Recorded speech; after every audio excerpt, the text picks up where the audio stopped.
The rain on Kthra Station never stopped. It tapped softly against the metal roofs and echoed through the endless corridors of the docking district. The sound blended with the low hum of engines and the distant roar of departing ships. Most travelers barely noticed it, but a small alien girl sitting beside Cargo Bay 12 heard every drop. Her name was LRA. She was Vari, a species known across the outer systems for being quiet, fragile, and easy to ignore.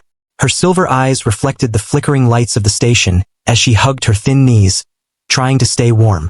LRA had been living on Kthra Station for 3 cycles, not by choice. Her homeworld had once been a mining colony. When the mines ran dry, the corporations packed their machines and left entire cities emptied. Within months, the Vari people had nowhere to go. Many disappeared into space, hoping to find work. LRA had lost her parents during the evacuation chaos. She barely remembered the journey that brought her to the station, hidden inside a cargo container, though she remembered the hunger. Kthra Station was massive, but it had no place for someone like her. Authorities only cared about merchants and registered workers. Refugees were pushed into the lower markets, where survival depended on luck. LRA worked whenever she could. She cleaned tables at food stalls, carried crates for mechanics sometimes, and spent entire days searching the docks for anyone willing to pay a few credits for help. But work never lasted, and the station boss had already warned her. No papers meant no future. Tonight she sat beside the cargo doors, watching ships leave through the observation window high above the docking bay. Every ship carried people with plans. LRA had none. Her stomach growled, but she ignored it. She had learned long ago that hunger was easier than hope. Footsteps echoed across the docking bay. A group of traders passed by laughing loudly. None of them noticed the small Vari girl sitting against the wall. Then another sound broke the quiet. A ship engine powering down. LRA glanced toward the center of the bay. A small transport vessel had just landed. Its hull was scratched and worn, but the engine sounded strong. The side ramp lowered slowly with a loud mechanical hiss. A tall human stepped out. Humans were rare in this sector.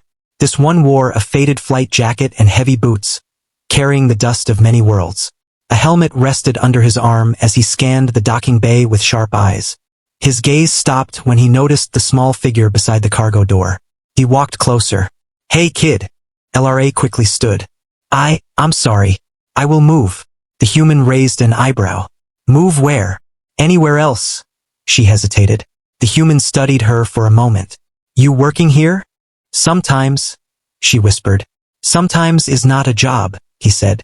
LRA looked down at the floor. "I tried," she admitted. The human glanced at the empty bag beside her. "You got family on the station?" "No friends." She shook her head. The human smiled slowly. "Tough galaxy. You hungry?" LRA blinked in surprise. "Yes." "Good answer," he said, gesturing toward the ship. "Come on." LRA hesitated only for a moment before following him inside the transport. Everything looked organized and warm. Tools were secured neatly along the walls, and the cockpit glowed with soft yellow lights. The human opened a storage locker and tossed her a wrapped ration pack. LRA opened it quickly and began eating while trying not to look desperate. "My name's Mason," the human said, leaning against the console. "Captain of this old flying crate." LRA looked around the ship.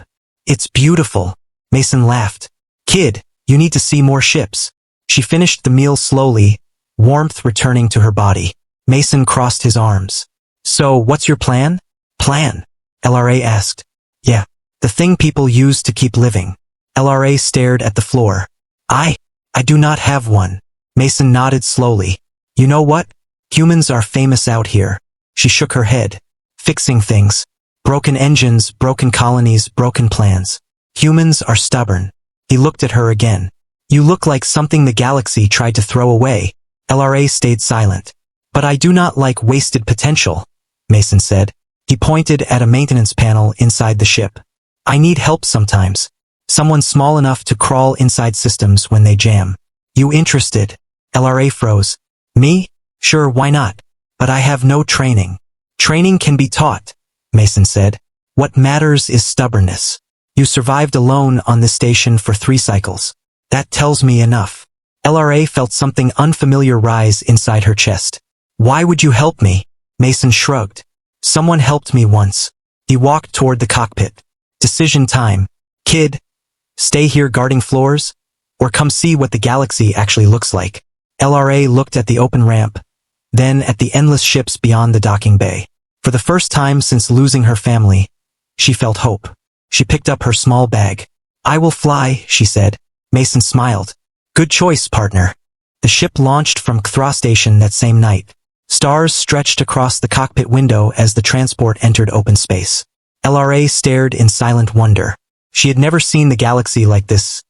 Endless, bright, alive. Mason pointed at the control console. Lesson 1. Never trust autopilot near pirate space. LRA listened carefully, absorbing every detail.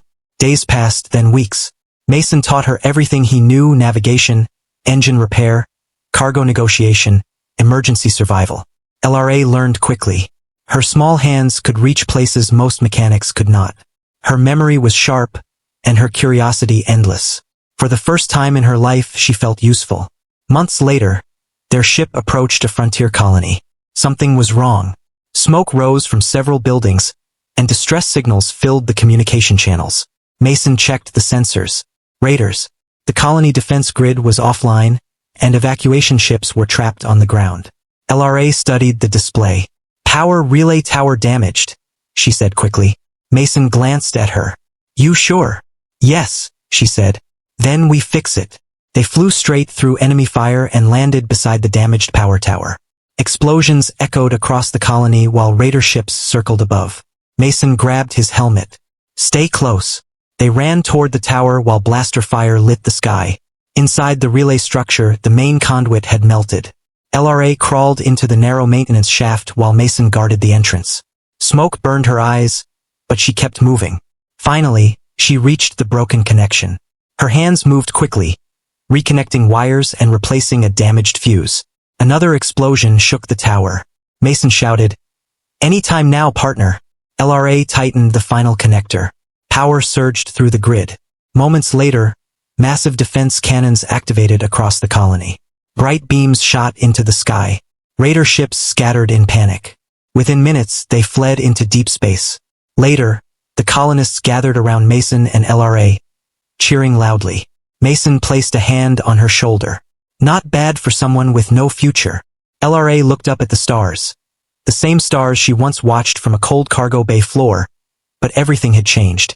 She was no longer invisible, no longer forgotten. She was a pilot, a mechanic, a hero.